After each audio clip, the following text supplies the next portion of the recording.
Hello and welcome back. कसे आहात तुम्ही सगळे? आय होप की तुम्ही सगळे मस्तच असाल. चला तर मग आजच्या व्हिडिओला सुरुवात करूया. तर आज क्लिनिंग तर माझी सुरूच आहे. 2 ते 3 दिवस झाले मी किचन क्लिनिंगचे व्हिडिओ शेअर केलेच आहे तुमच्यासोबत. आणि बेडरूम पण क्लिनिंग केली होती. 15 ते 20 दिवस झाले बेडरूम क्लीन करून. पण आता बेडशीट धुवून घेते म्हटलं, कारण आता उद्याचा सण आहे अक्षय तृतीया असल्यामुळे मग मी बेडशीट वॉश करून घेते म्हटलं, कारण आपण सणासुदीला शेवटच्या स्टेपपर्यंत क्लिनिंग करत असतो. आणि माझी बेडरूमची क्लिनिंग बऱ्यापैकी झाली होती, म्हणून मला फक्त आता एक शेवटचा हात घरावरून फिरवायचा होता, जेणेकरून घराची क्लिनिंग झाल्यासारखी मला वाटेल आणि सगळं घर व्यवस्थित वाटेल. आणि सणवार असला तर आपल्याला घराची स्वच्छता केल्याशिवाय काही आपल्याला बरं वाटत नाही. किंवा बेडशीट वगैरे आपण वॉश करतो, किंवा काही पांघरुणं वगैरे असले ते आपण वॉश करतो. तर आता तर काही जास्त पांघरुण वॉश करायचे नव्हते, कारण आता उन्हाळा आहे तर सगळे वॉश करून ठेवून दिलेले आहे. पण जे काही वरवर असतात तर आपण वापरतो डेली उन्हाळ्यामध्ये पण, तर ते मी सगळे एक एक करून वॉश केले. तर बेडशीट जेव्हा मी धुवायला घेते तेव्हा ही विंडो पण पुसून घेत असते, जेणेकरून त्या बेडशीटवर पाय दिल्या जाणार नाही आणि ते बेडशीटवरती खिडकीची धूळ पण येणार नाही. तर विंडो पण मी पुसून घेत असते. तुम्ही माझ्या बऱ्याचशा व्हिडिओमध्ये अशा प्रकारची क्लिनिंग माझी बघितलीच असेल. आतून बाहेरून सगळीकडून खिडकी पुसून घेतली आणि ती जी साईडनी ग्रिल लागली आहे ती सगळी पुसून घेतली. जे काही चॅनल्स आहे खिडकीमधले ते माझे जास्त काही खराब होत नाही, कारण मी जेव्हा मला असं वाटलं की त्याच्यामध्ये जास्त धूळ आहे तेव्हा मी ओल्या कपड्याने पुसून घेत असते, किंवा त्या चॅनल्समध्ये पाणी टाकून ब्रशच्या साहाय्याने साफ करून घेत असते.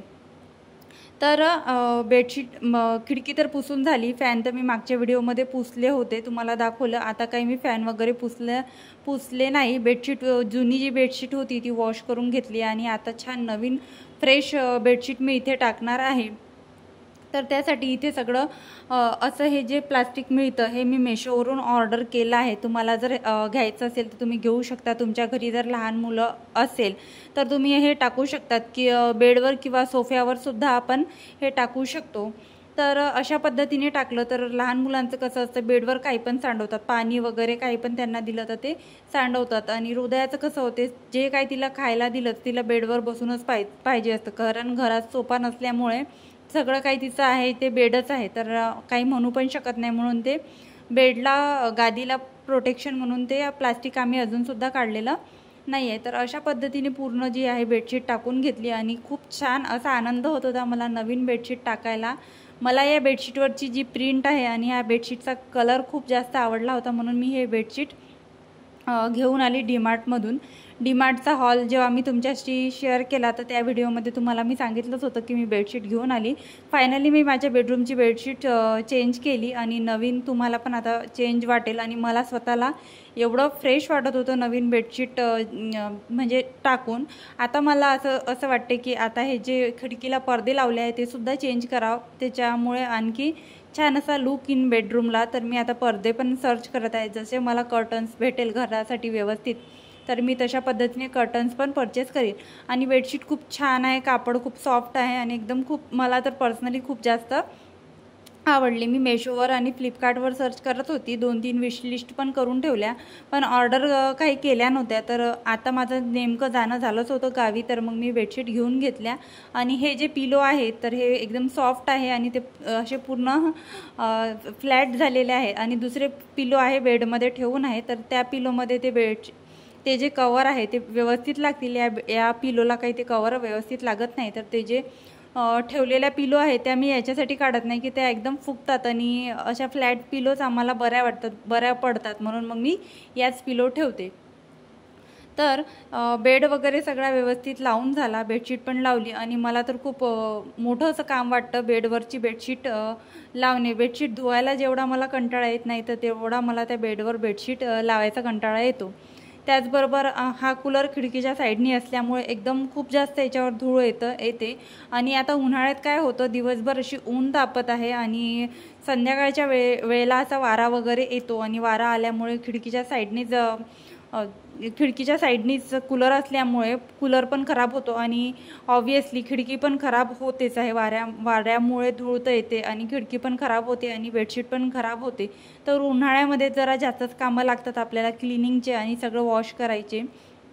आणि आपण असं पण करू शकत नाही की खिडकी बंद ठेवू, कारण आपल्याला हवा पण पाहिजे असते. एकदम दमट वातावरण होतं आणि आमचा हा जो कूलर आतमध्ये ठेवतो आम्ही, दुपारच्या वेळेस पण कूलर लावायचा असला तर खिडकी उघडीच ठेवावं लागतं आणि रात्री पण घरातला कूलर असल्यामुळे खिडकी उघडीच ठेवावं लागतं, नाही तर खूप असं दमट वातावरण घरामध्ये होतं. तर कूलरच्या बाजूने होती ती बास्केट पण पुसून घेतली. नंतर ज्या काही घरामध्ये फ्रेम्स लावले आहे त्यासुद्धा एकदा पुसून घेते, जेणेकरून आपल्या घराला एकदम फायनल आपल्या घराला क्लिनिंग केल्यासारखं वाटेल आणि फायनल आपल्या घराला एक लुक येईल. म्हणजे सगळी क्लिनिंग आपल्याला झाल्यासारखं वाटते. एक हात जरी आपण अशा घरात लावलेल्या फ्रेम्सवरून वस्तूंवरून आपण फिरवला तर आपलं घर खूप असं समाधान वाटतं की आपण आपल्या घराची क्लिनिंग केली. आणि सणवार असला आणि आपण जर अशा पद्धतीने क्लिनिंग केली तर खरंच आपल्या घरामध्ये सुख, शांती, समाधान अशा गोष्टी खरंच आपल्या घरामध्ये नांदतात. आणि स्वच्छ घर आणि व्यवस्थित घर पाहून लक्ष्मीसुद्धा आपल्या घरामध्ये वास करत असते.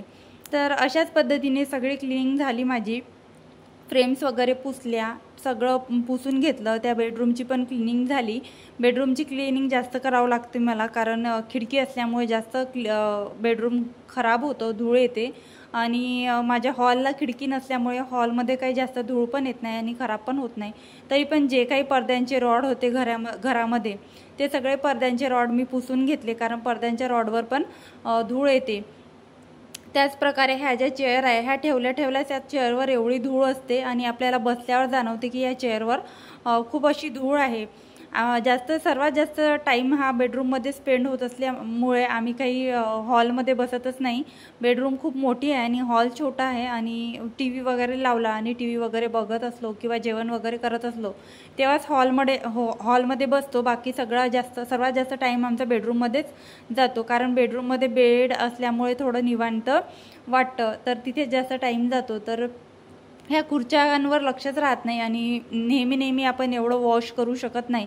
आणि जेवढं कमी पाणी आपण सांडू उन्हाळ्याचं तेवढं चांगलंच आहे. बऱ्याचशा ठिकाणी पाण्याचा पण खूप प्रॉब्लेम आहे. आम्हाला इथे पाण्याचा प्रॉब्लेम नाही आहे, पण मी शक्यतो दिवाळी असली तेव्हाच हे सगळं वॉश करते. अदरवाईज अशा प्रकारे पुसून घेते. आणि जास्त जर खराब असलं तर स्प्रे बॉटल ठेवते, कारण हृदयाच्या ज्या खुर्ची आहे आणि हृदयाची जी छोटी मंकी राईड आहे ती सर्वात जास्त खराब होते, कारण त्याला तेलकट चिकट हृदयाचे जेवणाचे कसले हात ती हृदया त्याला लावत असते. म्हणून फक्त या 2 वस्तूंना मला स्प्रेची गरज पडते. बाकीच्या ज्या काही वस्तू मी ठेवल्या आहे खुर्च्या वगैरे त्यांना काही स्प्रेची गरज पडत नाही. धूळ इझिली पुसल्या जाते. आणि हृदयाचं सुरू असते मध्ये की हे पूस ते पूस, आणि नेमकं एक काहीच पुसू देत नाही. तिने पण कापड मागितला होता आणि हे स्प्रेचं तर तिला एवढा नाद लागला आहे की मला पण असं वाटते की असं वाटतं की नको, स्प्रे वगैरे घ्यायलाच नको, पण जिथे गरज आहे तिथे घ्यावाच लागतात. कारण ह्या ज्या चेअरवर आहे थोडेसे खरकटे वगैरे चिकटलं होतं आणि हृदयाचे घाण हात लागले होते, तर ते सगळे या स्प्रेने निघून गेले. तुम्ही बघू शकता ती मंकी राईड किती छान दिसत आहे. त्यावरचा मंकी आता हसायला लागला आहे, कारण त्याच्यावरची अर्धी धूळ निघाली आहे आणि हृदयाने घाण करून ठेवला होता ते सुद्धा त्याच्यावरचं निघालं आहे. आणि हृदया पण तिची गाडी पुसायला मला कापड मागितलं आणि तिची ती गाडी पुसत आहे. आणि जे काही मी क्लिनिंगला कापड घेतले होते ते सगळे एवढे घाण झाले होते की माझ्याचकडून पाहणं होत नव्हते. एवढी धूळ कुठूनच येते उन्हाळ्याची मला कळतच नाही. आणि एवढा वारा सुरू होतो की 5 वाजले, संध्याकाळ झाली की सगळा वारा सुरू होतो आणि सगळा फ्लोअरवर सगळी धूळ दिसते. दारं आतून बाहेरून पुसून घेतले. दारं पुसल्याच्या नंतर हे जे तोरण मी काल धुवून ठेवलं होतं हे तोरण पण मी लावून घेतलं. आता उद्या सण आहे तर व्यवस्थित आपलं जे आहे मुख्य दरवाजा आपण व्यवस्थित सजवलेला आणि व्यवस्थित ठेवलेला खूप छान वाटतो. तर अशा पद्धतीने तोरण पण मी लावलं. आणि बाहेरचं दार पुसायचा वगैरे पण व्हिडिओ मी शूट केला होता. शूटच केला नाही, फक्त मी शूट घ्यायसाठी ट्रायपॉड लावला असेल आणि शूट करायचं सुरूच केलं नाही, असं काहीतरी झालं. ती क्लिपच रेकॉर्ड झाली नाही. पण दार वगैरे सगळे मी आतून बाहेरून पूर्ण पुसले आणि तोरण पण छान धुवून टाकलं. तोरण धुतलं, वाळलं, तर आज मी ते डोअरला लावून घेतलं, कारण मला ते मी डीमार्टमधून आताच ज्या ते साईडनी लटकवायचे आणले होते तर ते लावायचेच होते. तर तोरणवर पण खूप धूळ होती, तर तोरण पण पुसून घेतलं. तसंच मग बाहेरचा एंट्रन्स पण झाडून घेतला. ज्या पुसायला ताई येतात तर त्या दुपारून येतात, वेळ लागतो त्यांना यायला, तर मी सकाळी एकदा अशा पद्धतीने पुसून घेत असते आणि झाडून पण घेत असते. आणि हृदयाला पण आत घेतलं, थोडासा जरी दार आपण उघडलं तर हृदयात खाली पळायचं बघते. आणि आता आमचं जे गेट आहे, जे बिल्डिंगला गेट आहे, 2 गेट आहे, तर एका साईडचं गेट असं खूप हेवी आहे, ते काही उघडल्या जात नाही. आता काय म्हणतात त्याला, रेलिंगवाले गेट्स असतात ते बिल्डिंगला, तर त्या दुसऱ्या साईडचं जे गेट आहे ते इझिली हृदया उघडते आणि तिच्या मैत्रिणीकडे जाते. पण ती जाते बरोबर, पण मलाच अशी काळजी वाटते की मधात गाडी वगैरे आली आणि काही झालं तर मला खूप भीती वाटते, म्हणून मी एंट्रन्स, माझा जे मेन दार आहे ते उघडं ठेवतच नाही. अशा पद्धतीने किचन क्लिनिंग पण माझी झाली होती, सगळं व्यवस्थित ठेवून दिलं आणि ते तेलाच्या कॅटल वगैरे, माझ्या बरण्या वगैरे सगळ्या एकदा पुसून घेतल्या. आपला जो फायनल हात असतो हे आपण अशा पद्धतीने सगळी क्लिनिंग झाल्यावर फक्त आपल्याला कमी काम राहतं आणि अशा पद्धतीने आपण क्लिनिंग करत असतो. आणि जास्त काही आपल्याला सणवार आहे म्हणून खूप जास्त असा पसारा काढून, खूप जास्त अशी डीप क्लिनिंग करून आणि स्वतः खूप जास्त असे एफर्ट घेऊन आपल्याला काम करायची गरज पडत नाही. तर अशा पद्धतीने माझी थोडी क्लिनिंग घरामध्ये सुरू असते, ज्यामुळे मला सणवार काही पण येऊ द्या, मला एकदम असं कामाचं लोड येत नाही. सकाळच्या वेळेत 1-1.5 तास जरी मी क्लिनिंगला दिला तर इझिली माझी सगळ्या घराची क्लिनिंग होऊन जाते. सोबतच हे जे काही झाडं होते घरामध्ये, त्याच्यावर जी काही धूळ होती ती सगळी पुसून घेतली. ट्रॉली वगैरे ह्या सगळ्या वस्तूवरून एक हात फिरवून घेतला, जेणेकरून आपण म्हणतो ना, हात फिरे तिथे लक्ष्मी वसे, तसाच सारखं असतं. आपण जेवढी स्वच्छता ठेवू तेवढं आपलं घर चांगलं, तेवढं आपल्या घरामध्ये रोगराई येत नाही. आणि रोगराई आली नाही तर आपल्याला डॉक्टरकडे जावं लागत नाही. आणि आपण डॉक्टरांकडे गेलो तर आपल्याला भरपूरसे पैसे तिथे लागतात. तर त्याचमुळे असे म्हटल्या जात असेल की हात फिरे तिथे लक्ष्मी वसे, असं माझ्या तरी आता लक्षात येतं. जसं जसं अनुभव आपल्याला येतो, आपण अनुभवातून शिकतो. जेव्हा आपली आई वगैरे ह्या गोष्टी आपल्याला समजून सांगत असते तेव्हा आपल्याला काही कळत नाही, आणि जेव्हा आपण संसारात येतो तेव्हा खरंच जाणीव आपल्याला होते की नाही, छोटं बाळ आहे, सगळं व्यवस्थित ठेवायला पाहिजे. कुठे हात लावते आणि कुठले पण हात तोंडामध्ये टाकते तर आपल्याला सगळ्या गोष्टी क्लीन करायला पाहिजे. तर अशा पद्धतीने आपण अनुभवातून शिकतो आणि जे असे चांगले वाईट अनुभव आपल्याला प्रत्येकच गोष्टी शिकवत असते. तर हे जे कॅबिनेट्स आहे, कालच्या व्हिडिओमध्ये तुम्हाला दाखवले होते कसे मी ऑर्गनाईज केले, तर तुम्ही बघू शकता. तुम्हाला फायनल लुक मी माझ्या घराचं देत आहे. शेवटचा हात मी माझ्या घराला दिला आणि एकदम घर प्रसन्न आणि सुंदर असं करून घेतलं आहे. कसा वाटला तुम्हाला व्हिडिओ आणि कसा वाटलं तुम्हाला माझी आजची क्लिनिंग, मला तुमच्या कमेंटमधून नक्की सांगा. आणि तुम्हाला जर माझे व्हिडिओ आवडत असेल तर व्हिडिओला लाईक करत चला, कमेंट करत चला आणि हो, व्हिडिओ शेअर पण करत चला तुमच्या मित्रमैत्रिणींमध्ये. हृदाज मॉम लाईफस्टाईल या चॅनलवर जर तुम्ही नवीन असाल, माझा व्हिडिओ पहिल्यांदा बघत असाल, तर व्हिडिओ पूर्ण बघितल्यानंतर जर तुम्हाला आवडला असेल तर चॅनलला सबस्क्राईब करायला विसरू नका. भेटूया अशाच एका नवीन व्हिडिओमध्ये. तोपर्यंत बाय बाय.